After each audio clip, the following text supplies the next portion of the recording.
Muito boa tarde, espectadores e web espectadores do programa Opinião e Debate aqui da Infinity TV, seu novo canal de comunicação.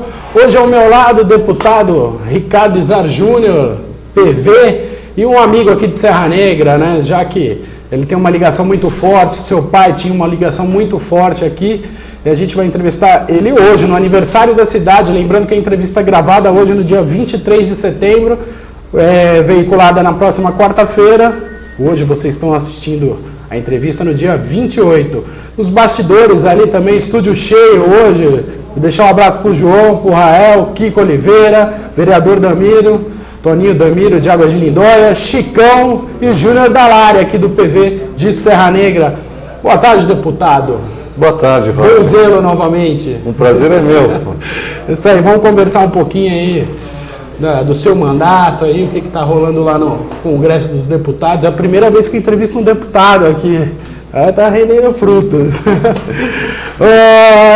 Ricardo, poderia te chamar de Rico, só que se for com muita intimidade, os negros metem o pau em mim aqui. Dessa minha, né? Então eu vou chamar de deputado Ricardo Izar.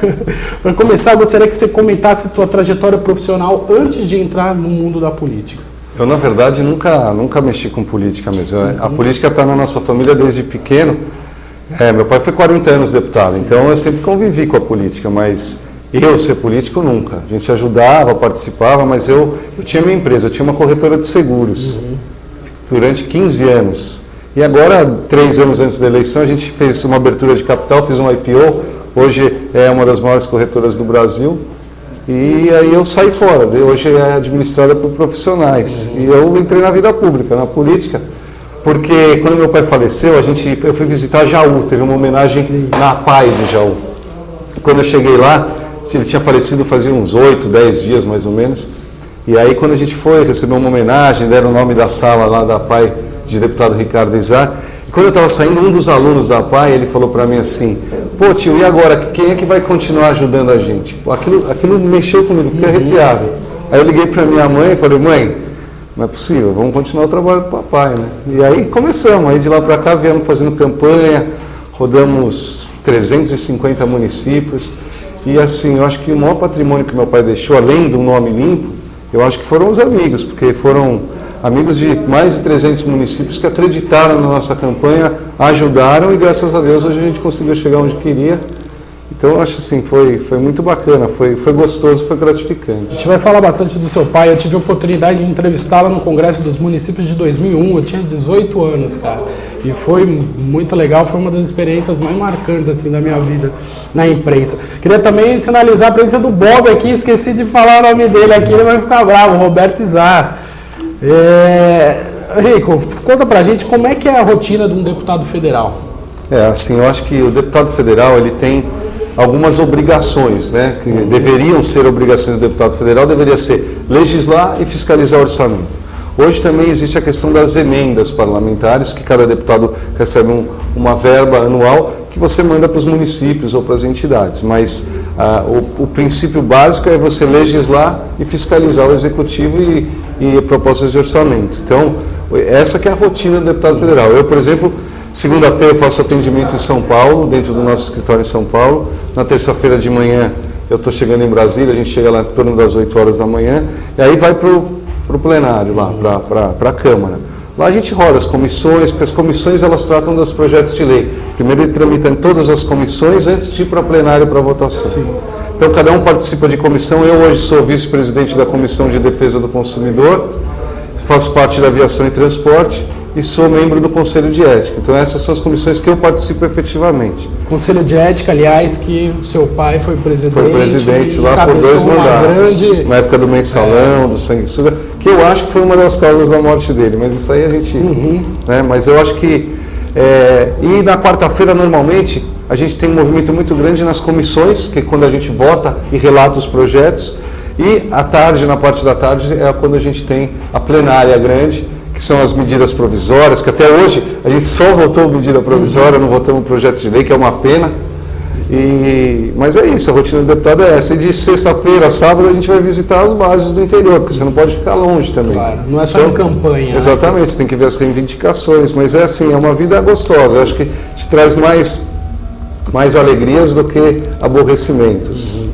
Ricardo, o teu pai foi tido como um personagem político muito íntegro e sempre levantou a bandeira da ética, que nem a gente está falando agora, sendo que ele foi presidente da Comissão de Ética. Duas perguntas nesse sentido. O que é ser ético na política? E, na tua opinião, qual o maior atributo ou legado que o teu pai, deputado Ricardo Izar, deixou para você continuar o trabalho dele? Não, eu acho que o que ele me deixou, o maior legado, ele me falava isso, ele sempre falava para mim uma coisa: a maior herança que a gente pode deixar para um filho é o nome limpo. Acho que isso ele me deixou, é inquestionável, porque foram 40 anos, não teve nenhuma mancha.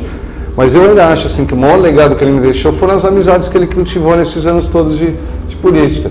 Porque a gente fez uma campanha que não teve os recursos financeiros de muitos outros candidatos por aí, conseguimos o resultado. Baseado no quê? Baseado na amizade, na palavra. Eu acho que isso é muito importante, isso foi o maior legado. E quanto à questão de ética, você perguntou quem mesmo da ética? O que é ser ético na política? Eu acho que ser ético é você fazer as coisas de acordo com a tua consciência do que é certo e do que é errado. Acho que a política, existem várias formas de se fazer política, né? A política, ela tem que ser usada como um instrumento, não só para fazer o bem para as pessoas, mas para causar mudanças para uma melhoria do país. Então, quando a gente vê esses escândalos de corrupção, o que me deixa muito chateado é ver que a gente vê notícia no jornal todo dia sobre corrupção, todo dia. E você lê aquilo e você já esqueceu. A população, ela lê aquilo como uma coisa normal. É anormal, a gente tem que aprender que aquilo é anormal. Então, falta um pouquinho de participação da população. Acho que naquela época que meu pai presidia o Conselho de Ética, teve a questão do mensalão. Quantas pessoas envolvidas no mensalão? E aí, passou 2 anos, veio a eleição, a maioria, 90% se reelegeu. Se reelegeu como? Com o voto da população. E a imprensa divulgou aquilo constantemente, quem eram as pessoas envolvidas. E hoje estão lá de novo. Então, assim, a gente tem que cobrar, mas a gente tem que participar. Isso é muito importante. Eu perguntei sobre o que é ser ético na política, agora eu pergunto se há ética na política. Eu acho que existe sim. Eu acho que eu cheguei lá no Congresso com uma vontade louca de mudar, mesmo sabendo que era difícil, mas a gente chega com aquela visão de empresário. Vou chegar lá, vou resolver o problema e tal, mas não é assim, é difícil. Você precisa fazer política lá dentro também, você precisa ter bom relacionamento, é difícil você criar espaço. Mas existe ética, eu acho, assim, que tem muita gente do bem lá. É como em qualquer profissão, você tem gente boa e você tem gente ruim. Eu acho que tem gente sim que usa lá como balcão de negócio para fazer coisas escusas, mas tem muita gente que está comprometida e acredita no ideal. Então a gente vê as notícias ruins, as notícias boas normalmente não aparecem. E está certo, não é que são notícias boas, é que são pessoas fazendo o que deveria ser feito. Então não é notícia, né? Legal, antes da gente continuar, Rico, a gente tem a nossa voz da consciência aqui. Chicão, boa tarde, Chicão. Já manda sua pergunta, seu comentário aí, esqueci de chamar você no começo. Boa tarde, Roger, boa tarde ao deputado Ricardo Izar Júnior. É um prazer recebê-lo aqui no nosso programa Opinião em Debate, né, que a cada dia que passa cresce mais. A gente está ganhando respaldo, está ganhando credibilidade, e isso que é o mais importante. Aquilo que a gente costuma dizer, né, Roger? Tivemos aqui prefeitos, vice-prefeitos, vereadores e agora temos um deputado federal aqui no nosso estúdio. Quanta honra, né? Daqui a pouco a gente vai trazer a Dilma aí, quem sabe. Ela já tá agendando, mas não chegou lá ainda. O deputado Ricardo Izar Júnior disse aqui, né, que talvez a moléstia aí do pai dele tenha vindo em decorrência desses acontecimentos aí da Comissão de Ética. E a última vez que eu tive com seu pai aqui, Ricardinho, né, a gente pôde ver nele uma tremenda vontade de trabalhar, né? Ele não tinha preguiça, marcava uma entrevista, daqui a pouco tinha outra, tinha um encontro. Eu lembro que os assessores deles da época falavam para ele, dá um tempinho, dá uma freada. Aí ele não, ele gostava muito daquilo que fazia, gostava muito de trabalhar. Isso que deixava a gente bastante entusiasmado naquela oportunidade, onde às vezes ele nem estava em campanha, mas estava cumprindo o seu dever. Esse realmente é o dever do deputado, visitar as praças, como você falou aí, mais de 300 cidades onde ele recebeu votação, e até uma votação expressiva, né? Esse é a obrigação do deputado, visitar o seu colégio eleitoral, onde realmente ele recebeu os votos para trabalhar por aquela comunidade. É isso mesmo? Eu acho que sim, eu acredito que sim. A gente tem que estar próximo do eleitor, porque se você ficar isolado lá em Brasília, você não vê o que é a realidade, o que está acontecendo nas coisas de São Paulo, do estado de São Paulo, né? Então eu acho que assim, é muito importante esse contato. E é daí que vem as sugestões, por exemplo, a gente faz muito projeto de lei lá. Agora, sei lá, eu devo ter apresentado aí 30, 40, não sei, mas desses 30, 40, eu acho que 10, 20 vieram de ideia minha. O resto é uma pessoa que chega para você, pô, isso está errado, vamos mudar isso, vamos mudar aquilo. Isso é muito importante. É algo que eu falo sempre da participação. A gente tem esse contato, você vai tendo a participação popular, você consegue ter ideias e consegue adequar projetos que vão dar as melhorias que a população está esperando. Então, eu acho que esse contato com a população é muito importante. Isso aí. Kiko Oliveira, Júnior Dalari, vocês aí que estão nos bastidores, que se quiser emendar uma pergunta aí. Uma boa tarde, Roger, uma boa tarde, Ricardo Izar. Eu tenho certeza que vocês vão entrar aí num assunto que é a frente parlamentar, né, de apoio aos animais aí, que o Ricardo participa, que é um dos baluartes aí. E nisso, Ricardo, eu gostaria que você comentasse alguma coisa sobre 2 pontos de vista, né? Aliás, sobre 2 assuntos. Um, que seria um controle de população de cães e gatos, né? O controle através das cirurgias, né? A castração. E o outro, que seria o rodeio. Não a festa do show, mas a festa da montaria. Como é que está isso dentro dessa frente parlamentar? Uma boa tarde a todos os ouvintes aí, e mais uma vez, lembrando a todos que o Partido Verde de Serra Negra está trabalhando por você, e estamos de porta abertas para receber, né? É isso daí. Valeu, Júnior. Eu endosso aí a do Partido Verde, e na verdade, assim, essa frente parlamentar que nós criamos lá, nunca, antes no Congresso Nacional, teve uma frente parlamentar para defender as questões animais. Então, foi a primeira frente que nós criamos. Eu tive uma dificuldade muito grande. Por quê? Porque quando a gente ia pedir assinatura, hoje para você criar uma frente parlamentar, você precisa de no mínimo 192 assinaturas. A gente ia pedir, eu sou presidente da Frente Parlamentar da Habitação e da Frente Parlamentar dos Animais, em defesa dos animais. Mas quando a gente ia pedir assinatura, o pessoal assinava da habitação, mas não assinava dos animais, porque eles acham que é uma questão secundária. E não é, na verdade, porque a gente está falando, por exemplo, que ele falou de combate à zoonose, controle populacional. São questões que, se a gente fizer um combate agora, nos pequenos municípios, nos municípios que não têm recurso, ele vai estar melhorando o custeio, o que a gente vai gastar na saúde depois, principalmente essa questão da zoonose. Então, tem algumas questões da frente parlamentar que têm que ser discutidas. A gente, dia 29 de setembro, nós vamos fazer o lançamento da frente parlamentar.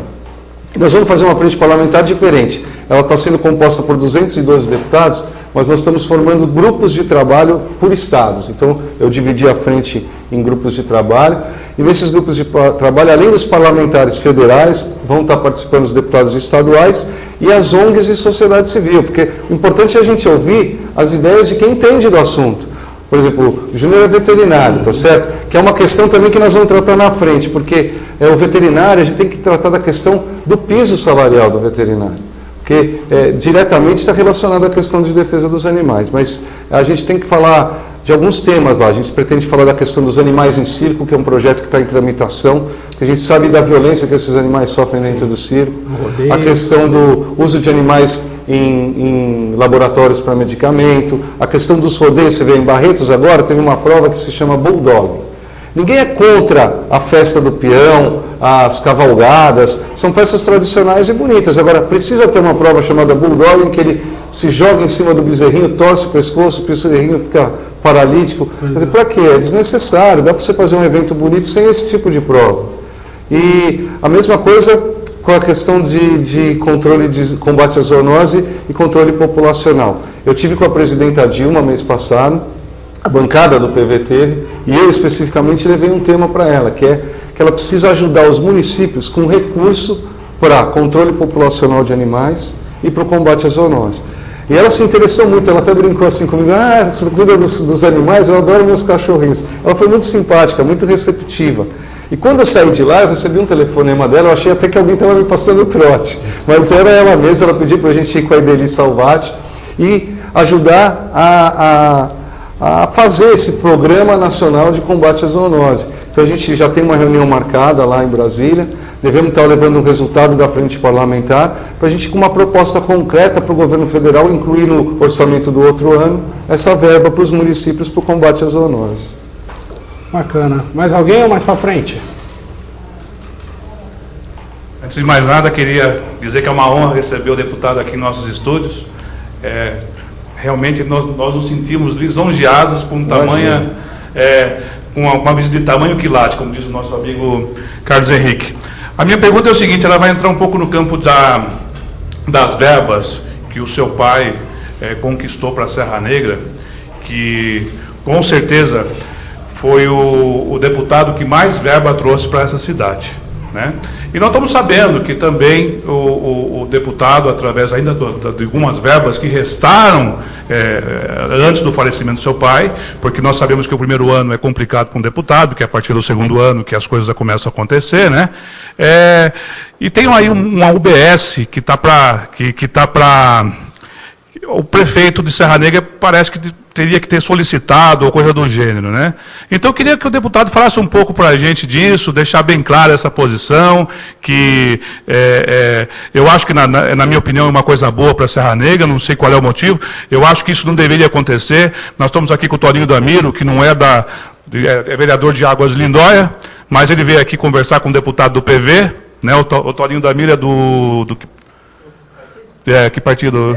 PSB, mas está aqui conversando com o deputado do PV, né? Então, esse lado de filiação partidária, idealismo, eu acho que não tem nada a ver. Eu acho que o correto é você pensar no progresso da cidade, no futuro da população, no bem-estar da sociedade em geral, né? Então, eu queria que o deputado falasse um pouquinho a respeito disso, e acho que até furei um pouco a pauta do Roger, né? Como sempre, meus diretores aqui já furam a minha pauta. Mas então, antes de você responder, Rico, essa história da UBS repercutiu por um bom tempo aqui em Serra Negra, que a verba destinada à implantação da UBS conseguida foi até intermediada pelo seu tio, o Roberto aqui, que inclusive em entrevista falou sobre isso, que teria sido ignorada pela atual administração, que mais tarde afirmou desconhecimento sobre este fato. Gostaria que você comentasse sobre isso, essa história da UBS, para a gente já colocar até uma pedra nesse assunto, né? Na verdade, assim, eu queria deixar claro assim, eu não tinha mandato ano passado, então meu pai, ele, como foi falado pelo Kiko, foi o deputado que mais mandou recursos para a Serra Negra. Ele tinha um carinho muito especial por aqui, e eu também tenho, eu tenho família aqui, então eu acho que não tem uma justificativa maior para eu querer o bem dessa cidade. E a gente, quando meu pai faleceu, ele deixou realmente algumas emendas que estavam ainda soltas lá, a gente conseguiu, eu fui na época no Múcio, José Múcio, que era o ministro das Relações Institucionais, que era muito amigo do meu pai, foi praticamente um padrinho político para mim, porque era uma pessoa que foi me orientando muito nesses 3 anos aí. E ele falou, não, vamos manter, vamos resolver o problema e vamos liberar essas verbas para você. Então, isso aconteceu. Aí, a questão da Unidade Básica de Saúde é um pouquinho diferente. A questão da Unidade Básica de Saúde era um programa, e o ministro, a pedido do José Múcio, me atendeu lá e me falou, olha, para eu te dar uma força política, a gente consegue liberar algumas unidades básicas de saúde para você, me deu um número, e a gente foi oferecendo para os prefeitos que precisavam disso. Só que a gente tem um prazo, a prefeitura ela tem que dar entrada na documentação. Então ela entra no SICOM, que a gente chama que é um sistema, ele preenche, faz a requisição disso, aí ele me manda um espelho disso, eu vou lá e despacho com o ministro. E hoje ainda é assim, como deputado, eu pego a cópia de todos esses protocolos dos prefeitos e levo lá, e é lógico que a gente dá uma preferência para fazer o pedido das cidades que interessam mais politicamente para a gente. Então, foi o que aconteceu, a gente ofereceu para as prefeituras, todas as prefeituras aceitaram. Aqui foi uma ligação que foi feita, eu liguei direto para o prefeito, mas também conversei com o tio Roberto, os vereadores da Câmara todos sabiam do assunto na época, só que eu não tive retorno. Quando chegar uma semana antes, a ordem que eu dou para todos os nossos funcionários lá de Brasília é a seguinte, chegou uma semana antes, não chegou a documentação, eu não posso perder essa verba, eu não vou deixar ela parada, então vamos mandar para outra cidade que também eu tenho interesse político. E hoje, essa unidade básica, eu não sei, está ou em Eleições Paulistas ou em Borebi, se eu não me engano. Segundo o Bob falou aqui em entrevista, acho que foi para Borebi, né, Bob? Eu não lembro de cabeça, mas eu acho que está em uma delas já, e tem o nome do deputado Ricardo Izar.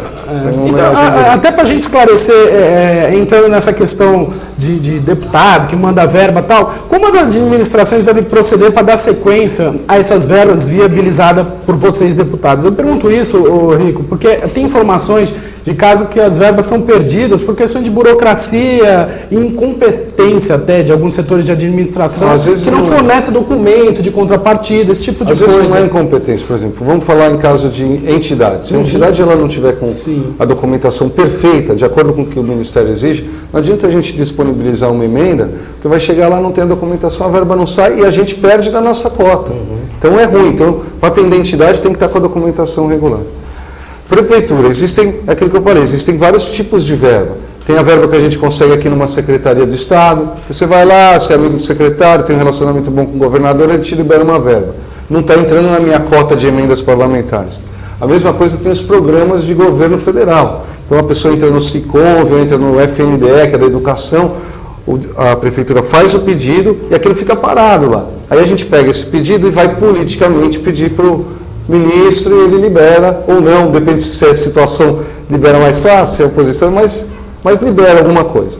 E existem as emendas parlamentares. As emendas parlamentares é um valor que a gente tem, que a gente destina como a gente quer para qualquer cidade, mas tudo depende de documentação. Agora, essa questão dos planos de governo, como é a UBS, como existe a Academia de Ginástica da Saúde, existe o Plano Cegonha, hoje, que eu estou falando de programas hoje, que é uma ambulância, existe creche pelo FNDE. Isso a prefeitura tem que fazer a primeira parte dela, ela tem que fazer o pedido e mandar para a gente um espelho. Aí ela manda. E eu acho que, por exemplo, Serra Negra, tem muitas opções para ajudar a Serra Negra em Brasília. A gente tem o Alexandre Leite, que teve uma votação expressiva aqui em Serra Negra. Então, eu acho que tem que ser um representante de Serra Negra. Tem eu, que tive uma votação maravilhosa também aqui, tem que estar à disposição de ajudar a Serra Negra no que for possível. Tem o Carlos Sampaio, que é meu amigo pessoal, uma pessoa fantástica. Eu até falei para você que eu gosto tanto dele, assim, eu acho que ele é um dos deputados mais éticos, que a gente estava falando de ética, batalhador, lutador, é um cara bacana demais. Então, eu acho assim, vocês estão muito bem representados em Brasília. Então, se a prefeitura dá entrada, eu tenho certeza que se eu falar com o Alexandre e com o Carlos, nós vamos 3 juntos fazer o pedido. Então, isso é importante. Então, eu acho que a gente tem que trabalhar dessa forma. A prefeitura faz o papel dela fazendo o cadastro, manda para nós deputados e nós vamos defender. Depois, se for os 3 juntos, não tem problema, foram os 3 que conseguiram, não tem problema nenhum. Aí, eu acho que está respondido muitas perguntas que iriam vir depois dessa entrevista. Também é só chegar e há meios de se chegar no deputado, não é uma pessoa intangível, né, Rico? Também se não conseguir nada, se ficar os 4 anos, a gente vem aqui e mete o pau, viu? Excelente. Tem essa não. Rico, nessa questão ainda política, há casos em que verbas são recusadas por questões políticas? Por exemplo, prefeito que faz vista grossa por a ajuda porque não pode se comprometer politicamente no futuro? Eu acho que existe, É o que a gente estava falando, existem várias formas de você fazer política, né? Se eu sou prefeito de uma cidade, eu não ia recusar uma verba de ninguém, do PT, do PSDB, do PV, de onde for. Porque depois é a tua gestão também, quer dizer, você também está trabalhando, você também faz parte das conquistas da tua cidade. Eu acho que é difícil, mas existe, eu acho que existe. Uma pena, né? Rico, falando do partido agora, do PV, como é que o PV está situado no governo Dilma? Então, o PV, nós tivemos uma reunião, essa reunião que eu falei que nós tivemos com a Dilma, hoje o PV ele não é nem situação nem oposição. O PV a gente está votando de forma independente. Isso é muito confortável para a gente, porque existem questões que a gente é contra o governo, a gente vota contra o governo, porque a gente não depende do governo para nada, e tem horas que a gente vota a favor do governo porque a gente acha que é melhor.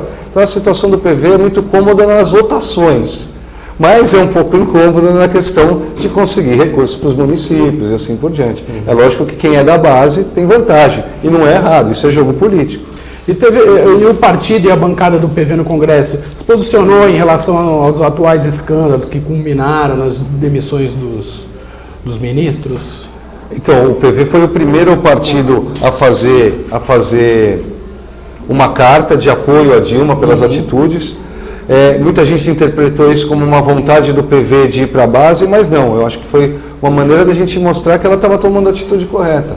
E foi correta, eu acho que ela teve uma coragem enorme de fazer isso, romper com alguns partidos e demitir as pessoas que estavam sendo investigadas. Eu acho que isso foi um exemplo da presidente. E, apesar de eu ter feito campanha para a Marina, eu acho que nessa questão a Dilma foi super correta. Bacana. Uma aguinha aí. Mais uma pergunta aí, rodadas de perguntas. O vereador Damiro gostaria de fazer uma pergunta para o deputado. Faça agora, vereador. Bom, primeiramente agradecer o Kiko e o deputado Izar aí. Eu acho que tem uma bagagem muito grande aí pelo conhecimento do seu pai, que sempre representou a região aí, Águas de Lindóia e também Serra Negra. Eu gostaria de fazer uma pergunta para o deputado.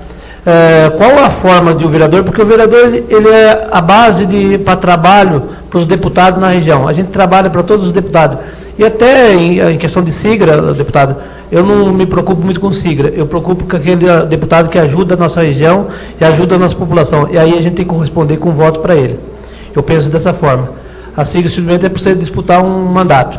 Mas qual o procedimento para o vereador chegar até o deputado e conseguir verba? Porque eu sou um vereador que faço esse trabalho em Águas de Lindóia. Eu sou o vereador que mais fui a Brasília e que mais procurei. E com certeza estarei visitando o gabinete do senhor na próxima vez que eu estiver lá, que eu acho que deve ser no mês de agora de outubro. Lá a gente vai lá visitar o senhor lá. E pode ter certeza, aquilo que você fizer por Águas de Lindóia, a gente vai contribuir da mesma forma com o senhor. E gostaria que o senhor explicasse para a gente qual o procedimento para o vereador chegar e conseguir alguma coisa em relação aos deputados federais. Não, eu acho que hoje nos programas do governo federal existem várias coisas que não precisa às vezes nem passar pelo deputado.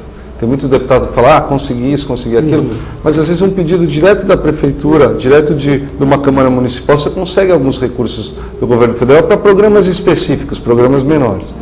A gente, lá no gabinete, eu peço para a Tatiana, que trabalha comigo lá, ela faz assim, ela manda para todas as prefeituras e para os nossos amigos, para os vereadores e tal, a gente manda um comunicado. Olha, abriu o plano, o programa, sei lá, Saúde da Mulher, no Ministério da Saúde, entra no site e se cadastra. Porque as prefeituras indo se cadastrar, muitas coisas saem sozinhas. E outras coisas a gente vai buscar no Ministério. Então, essa inscrição nos programas é muito importante. Existem prefeituras que, às vezes, não ganham porque não pedem, você entendeu? Então, eu acho que isso é muito importante.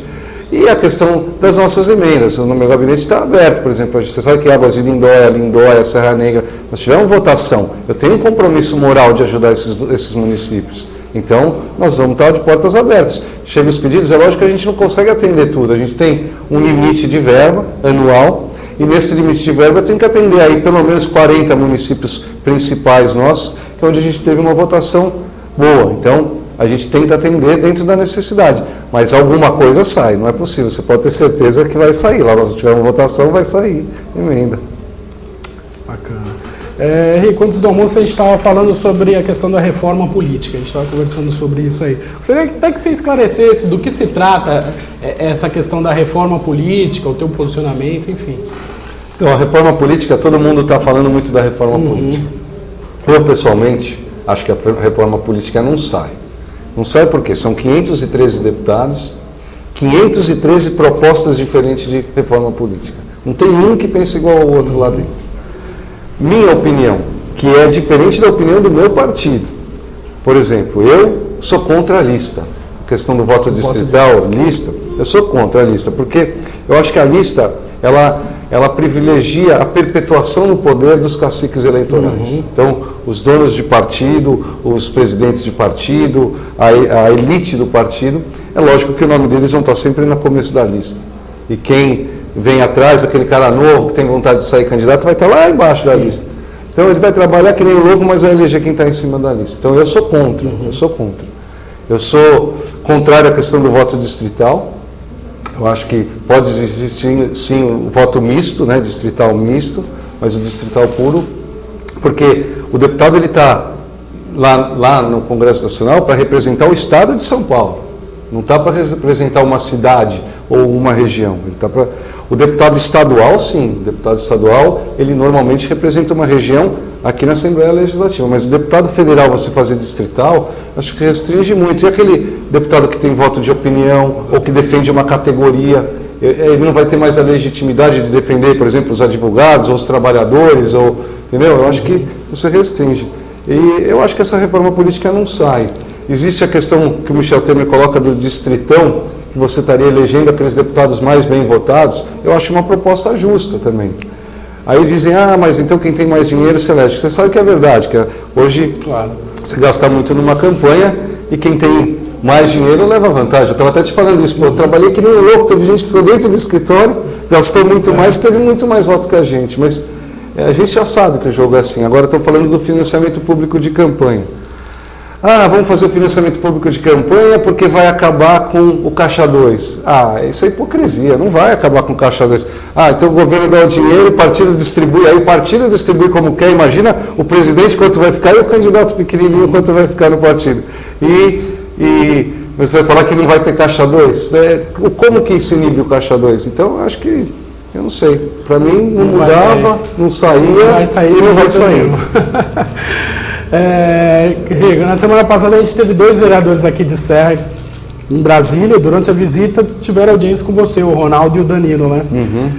O que você pode adiantar em relação a essas conversas que eles tiveram? Eles foram fazer pedidos, né, para a Serra Negra. O Ronaldo, particularmente, me pediu para a gente verificar a questão do armamento da Guarda Civil Municipal. A gente já marcou uma audiência, eu pedi para ele me mandar um ofício, ele vai me mandar, a gente protocola junto e vamos tentar a liberação junto da Polícia Federal, que é lá que parece que está emperrando. Pediu para a gente ver se tinha ambulância, eu falei que a ambulância não tinha, que o que tinha é um programa chamado Programa Cegonha, que eu falei para ele, vai na prefeitura, pede para a prefeitura se inscrever no Siconv. Aí eles se inscrevem, manda o pedido para a gente, que aí a gente vai pedir para o ministro liberar. Então, assim, eu acho que a chance de conseguir liberação é grande, mas a gente precisa dessa inscrição no Siconv, porque não é emenda minha. As emendas minhas, particulares, minhas que são as emendas pessoais dos deputados, a gente consegue empenhar esse ano, mas só paga no ano que vem. Os programas saem esse ano ainda. Então ele também pediu isso, pediu a academia, eu falei, a academia só dá para a gente ver se fizer o cadastro também no Siconv. Isso, toda a prefeitura tem uma senha do Siconv, então alguém da prefeitura, deve ter uma pessoa dentro da prefeitura de Serra Negra, como tem em Águas, como tem em Lindóia, que tem a senha, ele entra lá, faz os cadastros.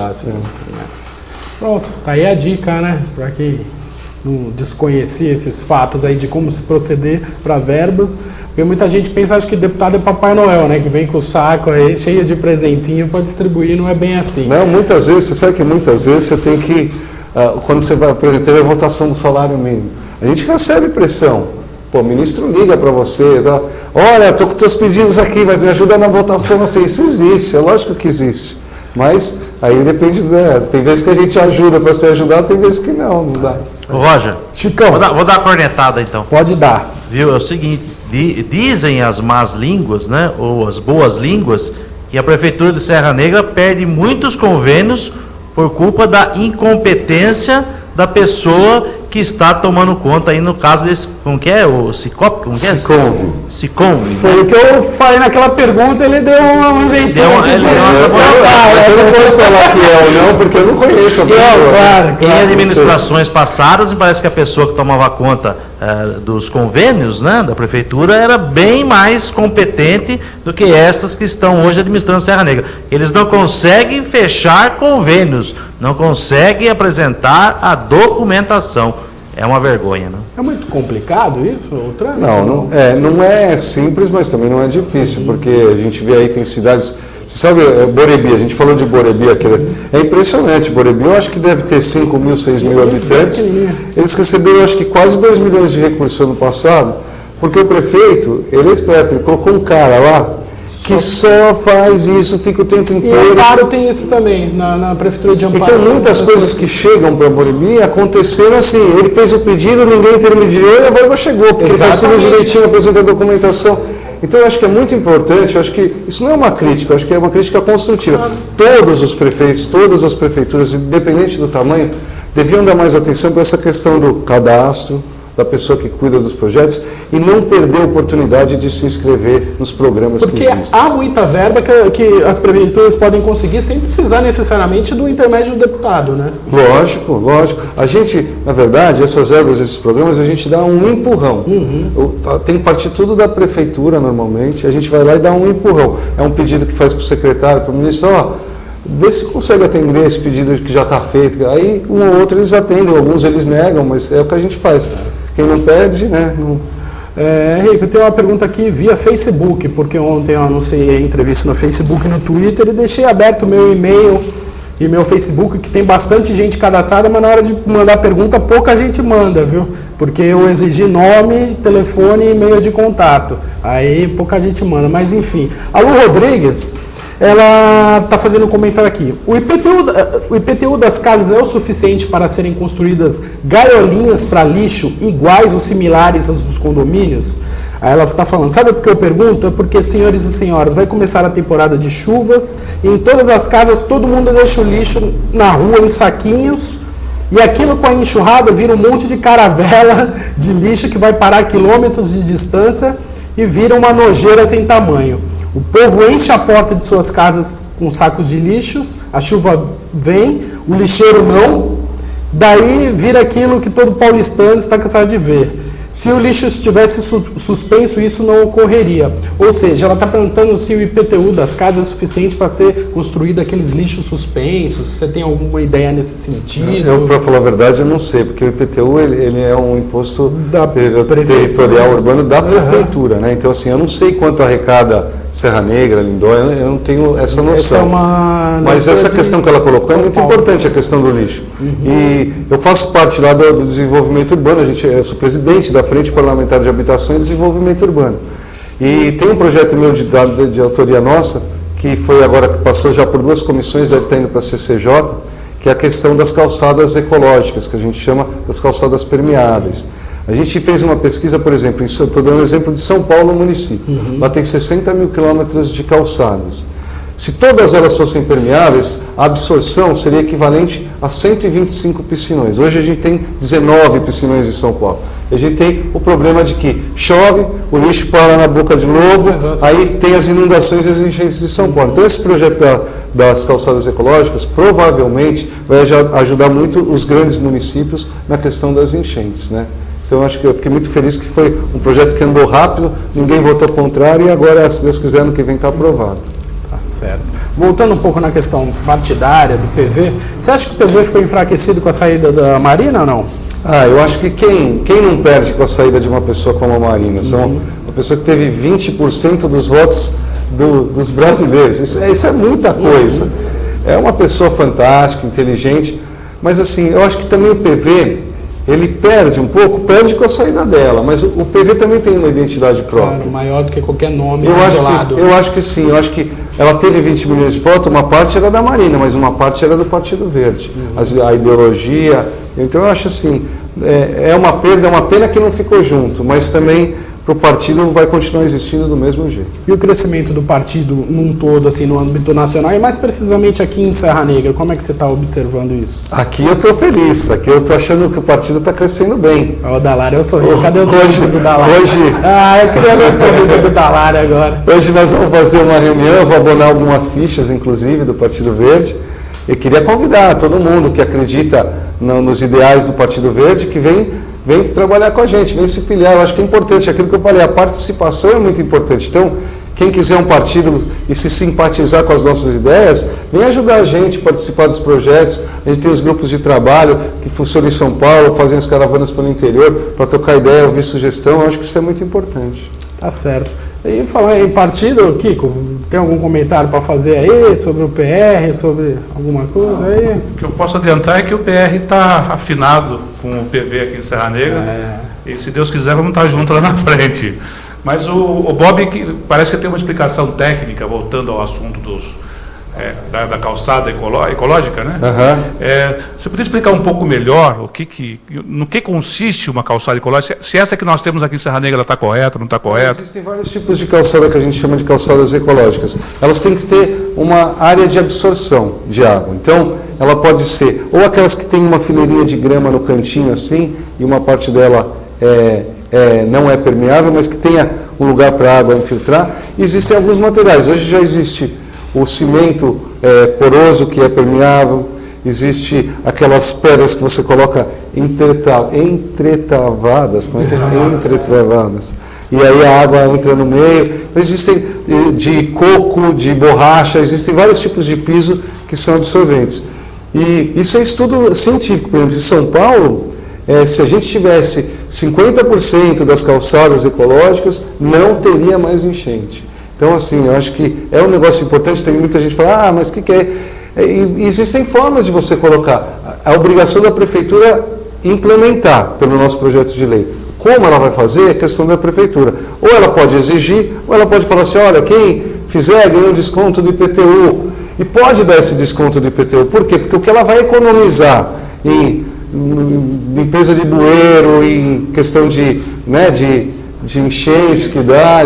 Em São Paulo a economia seria muito grande, porque hoje para você manter um piscinão em São Paulo é um custo enorme. Para você construir um piscinão em São Paulo é enorme. Então ele podia dar um desconto de 40% no IPTU, que ele ia estar levando vantagem financeira na prefeitura. Eu tenho até um comentário para fazer nesse sentido. Eu queria depois até passar a palavra para o Kiko, para o Júnior. Aqui a gente tem uma calçada interessante e um asfalto de uns 30 centímetros, faz uma canaleta, então a água tem onde sair aqui, principalmente aqui na Coronel.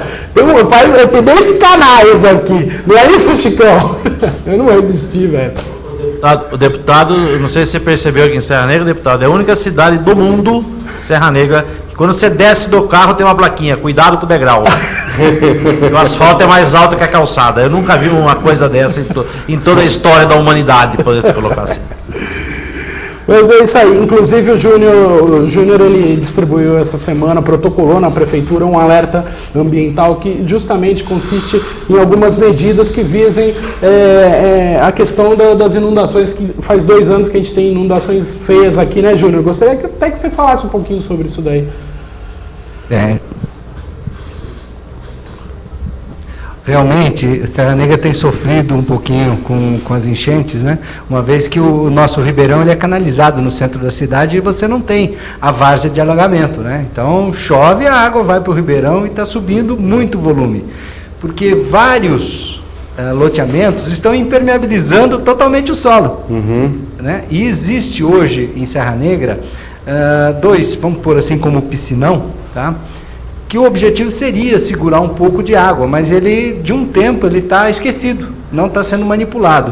E a gente alertou a prefeitura sobre esse problema, pedindo que ela tome providências para evitar, né? Que o ano passado nós já tivemos problema, as lojas da Coronel aí tomaram um susto violento, além do prejuízo, e se não for fazer nada, o rio passa debaixo do centro da cidade. Né? E a calha do rio não tem mais como aprofundar. Você não tem onde essa água ir. O que ela acontece? Ela serpenteia no centro da cidade, ela começa a se tornar nas bocas de lobo, a Coronel Pedro Penteado e alguns pontos da 7 de setembro são prejudicados.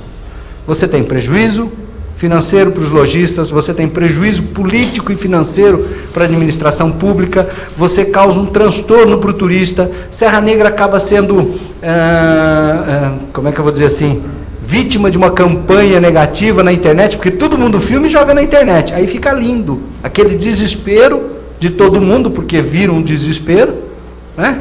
E parece que ninguém está fazendo nada. Ano passado, no programa de aceleração do crescimento, da época do Lula ainda, ele disponibilizou para as prefeituras verba para drenagem. E assim, isso não é uma crítica, pelo amor de Deus, ao prefeito aqui, mas assim... Não pode deixar que criticar, a gente critica. Não, eu estou dizendo de um modo geral. Muitos prefeitos, eles gostam daquelas obras que aparecem por cima. Mas a questão, por exemplo, e a própria população devia entender que às vezes tem obras que são caras, mas são necessárias. A questão de drenagem, a questão de galerias, de dutos. Então, isso é muito importante. Não aparece, mas o reflexo final é muito importante para a população. Então, o governo federal, ano passado, liberou muita verba nessa questão de drenagem. Isso é muito importante, porque eu nunca tinha visto o governo se movimentando nisso, porque normalmente os governos gostam daquilo que aparece, a ponte, o asfalto, mas é o que você falou, são questões muito importantes. E a gente, só voltando nessa questão ambiental, nós tivemos um outro projeto agora também, que passou na Comissão de Desenvolvimento Urbano da Câmara, que é o selo Árvore do Bem, só porque a gente está falando de questão ambiental, que é um selo que é de minha autoria o projeto. As cidades que tiverem comprovadas uma árvore por habitante, árvore em espaço público, não conta aquelas de dentro da casa, elas recebem um selo chamado selo Árvore do Bem. Elas vão ter prioridade na obtenção de recursos para infraestrutura, educação e saúde. Então, se tem várias cidades disputando verba no governo federal, aquela que tiver uma árvore por habitante vai ter preferência no recurso. Mais uma dica aí, bora plantar umas 5 árvores cada um aí. Sim. Ano que vem, a gente vai ter eleições municipais, né? Chegou a hora dos deputados eleitos apoiarem os prefeitos que o ajudaram nas campanhas, né? O deputado Ricardo Izar Júnior já tem mapeado na cabeça as estratégias a ser tratadas, as articulações já começaram. A gente tem rodado o interior todo. Eu acho que nós estamos com um grupo bem formadinho em muitos municípios. Eu acho que cresce muito o número de prefeitos aliados às nossas. Aqui em Serra Negra também espero que nosso grupo tenha sucesso nas eleições municipais. E aqui eu estou disposto a ajudar. O que o PV definir aqui em Serra Negra, eu estou do lado de vocês. Bacana. Então, antes de encerrar, queria saber se mais alguém tem mais alguma pergunta, algum comentário. Fiquem à vontade, ou cale-se para sempre. Bom, deputado, eu vou fazer uma pergunta que a gente sofre muito em Águas de Lindóia. É a respeito que a população às vezes pede para a gente, as ruas de broquete, eles pedem para recapear, para não ter o problema de nascer o mato nas fissuras do broquete. E a gente tem uma dificuldade porque o pessoal denuncia no promotor e a gente não pode passar o veneno. Tem alguma condições, assim, algum outro tipo de veneno, coisa assim, que possa estar porque a dificuldade de carpir é que tem que aumentar muito a mão de obra, porque é muito dificultoso. O que o senhor aconselharia a gente, como vereador, e até mesmo as prefeituras, a tomar uma providência para conseguir solucionar esse problema? Não, na verdade, quando são áreas de preservação, a gente não pode mexer. O que não é área de preservação e é área particular, aí o proprietário tem que definir. O que é da prefeitura, quando for calçadas, a gente vai ter que tratar com esse piso permeável, que é uma forma que você vai ter de manter o mato não crescendo, mas de maneira permeável. Existem várias formas. O próprio pedregulho, ele é permeável e ao mesmo tempo impede o crescimento de mato. Então, assim, eu acho que existem várias alternativas. Aí eu não sei especificamente nesse caso, eu não sei que terreno que você está falando especificamente. É calçada e às vezes até rua. E a gente não pode passar o veneno porque o promotor vai para cima e faz parar de passar. Quem vai para cima e faz parar? Promotor ele toma Ministério Público. Aí, às vezes, a mão de a gente não tem mão. Mato, quando você está mato crescendo nas fissuras das ruas. E a dificuldade é muito grande e tem que contratar muita mão de obra, porque demora-se muito para poder limpar onde que é broquete. Então, porque aí tem que ser na mão, né? Tirar esses matinhos. E não vence daí. Eu não sabia disso. Estou aprendendo agora. Mas então é bom o senhor saber que, às vezes, o que é? Precisa de um veneno que não prejudique a natureza, mas que resolva o problema das ruas existentes que tem esse tipo de problema. Eu acho que com certeza deve ter solução. A gente tem um instituto, posso fazer propaganda aqui? Nós temos um instituto chamado Instituto Ricardo Izar. A gente trata de questões ambientais, principalmente questões ambientais. E lá a gente faz para os prefeitos o Plano Municipal de Sustentabilidade. É uma ferramenta que a gente entrega para os prefeitos para que haja um desenvolvimento econômico, mas de maneira sustentável nos municípios. Lá tem uma menina que chama Laura. Então, para todo mundo que está assistindo, quem quiser conhecer o Instituto, é www.institutoricardoizar.com.br. A gente tem os biólogos e tem a Laura. Eu acho que eu vou deixar o telefone com você da Laura, ela vai passar para um dos biólogos que provavelmente vai te instruir como resolver o problema. Legal. Rico, para encerrar aqui, eu acho que eu posso falar um pouquinho, porque eu participei um pouco da sua campanha aí aqui em Serra Negra, junto com o Bob e tudo, a gente estava tudo junto lá, e a gente sabe que dá trabalho, né? Valeu a pena todo esse trabalho 2 anos antes das eleições, agora você eleito, é o que você imaginava, você acha que você tem a arma certa na mão para continuar exercendo aquilo que você imaginava? A ideologia da política que você tem na sua cabeça está correspondendo? Eu acho assim, tem horas que a gente fica um pouco decepcionado, que nem eu falei, pela demora das coisas. A gente vem do meio empresarial, então às vezes a gente fica meio decepcionado com a demora. Fica um pouco decepcionado que na política não é todo mundo que é santo, tá certo? Então você toma muita pancada, às vezes por coisa que você está fazendo com boa intenção e te batem do mesmo jeito. Então eu acho assim, é complicadíssimo, mas tem o lado positivo. Eu acho que quando você consegue ajudar uma entidade, quando você consegue ajudar um município, quando você consegue conquistar, fazer alguma melhoria, um projeto teu que anda, que é aprovado, você sabe que vai mexer com a vida das pessoas. Agora a gente aprovou o seguro-desemprego para trabalhador rural, que é projeto meu. Pô, uma conquista, quantas famílias vão melhorar de vida por causa disso? Então, isso te dá um sentimento de dever cumprido. Agora, a política, assim, não é uma maravilha, mas é o único instrumento que a gente tem para fazer as modificações que a gente quer. Nisso eu acredito. E nisso, é por isso que eu estou na política. Porque se eu vou falar financeiramente, todo mundo fala do salário do deputado, pô, mas se você soubesse que eu tenho de pedido, é impressionante. Chega no final do mês, você está no vermelho. E não recupera o que você investiu numa campanha. Não recupera mesmo. Então, assim, eu não sei como que... Tem gente que até cresce patrimônio, então eu não sei como, mas... Mas a gente desconfia. A gente desconfia. Olha aqui o vereador, pergunta para ele. Se você for atender todos os pedidos que você recebe, você paga para trabalhar, não é? Com certeza, deputado. A gente paga para trabalhar, porque não é fácil, não. As pessoas pedem muito e às vezes sem condições. Com certeza, deputado. A gente paga para trabalhar. O vereador é muito cobrado na rua e a gente às vezes não consegue atender a população. Eles acham que a gente tem a possibilidade de atender e não é. Às vezes nem de alçada do vereador. E é difícil. A gente. Não, e tem pedido de todo jeito, ele sabe. O cara que te pede dentadura, te pede. É verdade, dinheiro para festa, tem coisa que você não pode fazer. É crime se você faz algumas coisas. É uma confusão do papel do deputado, exatamente, do vereador, no caso, né? É um vício, eu acho. É um vício, eu acho que a política ela foi estragada ao longo do tempo. E eu acho que a gente tem que começar a mudar. Então eu acho que é isso. Vamos tomando atitude, você falar um não, dois não, no que não pode, não vão te pedir mais. Eu acho que as pessoas vão mudar a mentalidade, se Deus quiser. Bacana. Mais algum comentário aí? Posso encerrar? Tranquilo? É isso? Rico, estou para encerrar. Antes de te agradecer aqui pela presença, te cumprimentar aqui. Eu sei que muita gente vai meter o pau em mim porque eu estou te cumprimentando. Eu estou até esperando, mas eu adoro isso. Só para mim ir lá responder depois. Queria que você deixasse uma mensagem aí, pessoal do Serra Negra, que votou em você, que possa vir a votar. Eu queria deixar um abraço. Primeiro, agradecer a todas as pessoas que acreditaram na gente, que depositaram um voto na gente e que eu vou fazer o possível para não decepcionar. A gente vai lutar, vai correr atrás das verbas. Quero deixar aqui um abraço para todo o nosso grupo político de Serra Negra. Vamos acreditar que a gente pode melhorar as coisas, vamos trabalhar bastante. Eleição ano que vem, eu vou estar com vocês juntos, se Deus quiser. Deixar um beijo especial para minha tia Cris, que fez um almoço fantástico hoje em casa, que eu estou com problema no intestino. Sua tia Cris e minha futura madrinha de casamento. Pega em Amparo, aqui, é só se a internet todo mundo. Então tá bom, o mundo inteiro. Deixar um para o Zé Bueno, que de noite nós vamos estar lá com o Zé Bueno de Amparo. Um abração para o Zé Bueno. E agradecer por tudo, e a gente está aí sempre. Quem precisar de qualquer coisa, é só bater na casa do tio Roberto, tá bom? Se ferrou agora.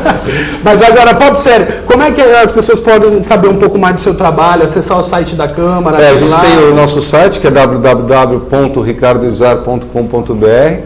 Tem o site da Câmara, que eu acho que assim é mais completo ainda, porque lá mostra a nossa participação em plenário, mostra nosso trabalho nas comissões, os nossos projetos relatados, projetos de nossa autoria, é www.câmara.gov.br.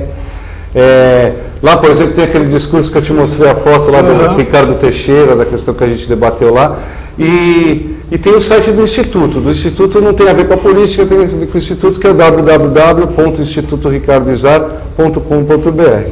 Isso aí. Obrigado então, Ricardinho. Eu que agradeço. Sempre aí. Valeu. É isso aí, ó. Quem quiser saber do trabalho que ele está desempenhando, é só acessar o site da Câmara lá e cobrar. Se não estiver fazendo nada, mete o pau ou fala pra gente aqui que e manda projeto também, ideia de projeto pra gente. É isso aí. Programa Opinião e Debate, então fica por aqui. Até amanhã às 16 horas aqui na Infinity TV. Fim de papo.